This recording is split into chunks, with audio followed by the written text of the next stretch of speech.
Well, the more I hear, Martha, the more disgusted to my core I become. Yeah. It's very clear Dr. Fauci has a conflict of interest, and he's had one since day one, and he should have declared it. Now, Dr. Fauci, through his friend, Dr. Peter Daszak, gave a lot of U.S. taxpayer money to the Wuhan lab to study bad coronaviruses. And so I think this idea that he's become this political punching bag is problematic for him, and it's problematic to do his job because there's still many unvaccinated people, especially, older men who are Republican, haven't been as vaccinated, and the numbers aren't as up. And so I think he's both concerned that the virus will continue and needlessly, and that secondly, he's become such a political punching bag. And I think he's sort of had it, especially when he feels that he didn't do anything wrong per se. The people who are giving the ad hominems are saying, Fauci misled us. First he said no masks, then he said mask. Well, let me give you a flash. That's the way science works. You work with the data you have at the time. It is essential as a scientist that you evolve your opinion and your recommendations based on the data as it evolves. That is the nature of science. It is a self-correcting process. And that's the reason why I say people who then criticize me about that are actually criticizing science. It was not a change because I felt like flip-flopping. It was a change because the evidence changed, the data changed.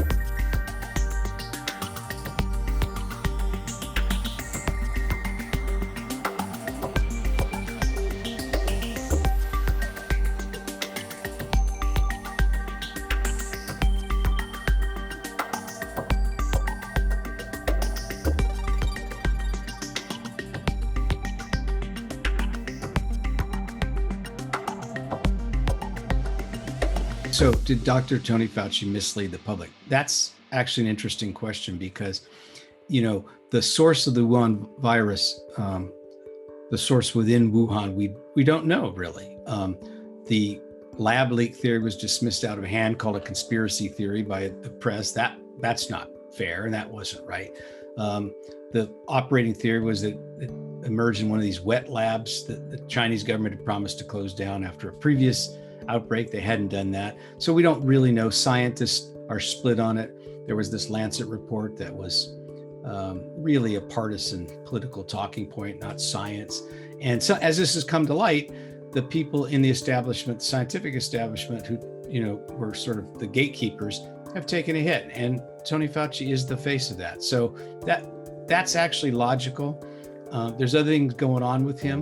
But in terms of misleading the public, those emails they didn't show anything about the lab leak really, but they did show that, and other statements that have come out, not just those emails, that the medical establishment, again, and Tony Fauci was their face, kind of told the American people what they thought they could handle. And that's proven to, and some people, started to resent that as this has come to light. So in a sense, Fauci has admitted misleading the public about masks, not about the source of the virus, and certainly not about vaccines. But this idea that they were managing public opinion has seeped out. Republicans loyal to Donald Trump are more outraged about it than Democrats because everything's partisan these days. But those numbers, that one question in your poll, that makes some sense. That answer. The media does not come out very well. Something like, you got these, who did you trust? I mean, they don't really trust anybody, a majority, but the media, this perception that the media took sides, particularly conservatives feel that, but many moderates do too, against Donald Trump, that didn't help, So you can't say it came from a lab leak, or they'll take you off Facebook. They'll deplatform you on Twitter. Well, this censorship didn't convince people who wondered about it. It convinced them only that they were being manipulated, not of the facts. Again, the facts are still unknown. So, and this idea of these hostile briefings, Donald Trump said a lot of, things that turn out not to be true. It's a miracle, it'll go away like a miracle. We'll be done by June of 2020. All these things he said that didn't happen.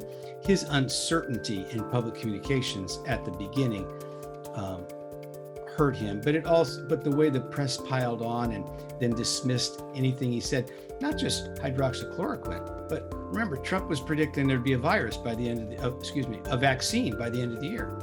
This was widely derided. He was attacked for this in the press. So the idea that the press took sides during a pandemic, it didn't help us. And people noticed.